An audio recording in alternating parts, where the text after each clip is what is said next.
नमस्कार दोस्तों, देखो हम खड़े हैं पुणे के टोयोटा पार्किंग में। देखो कितनी गाड़ियां खड़ी हैं, हम आपको दिखाते हैं।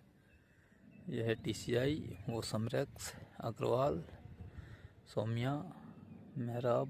ये देखो एक KMT की गाड़ी आ रही है। चलो दोस्तों, हम आपको दिखाते हैं पुणे का मौसम कैसा है आगे पहाड़ पे जाके आपको।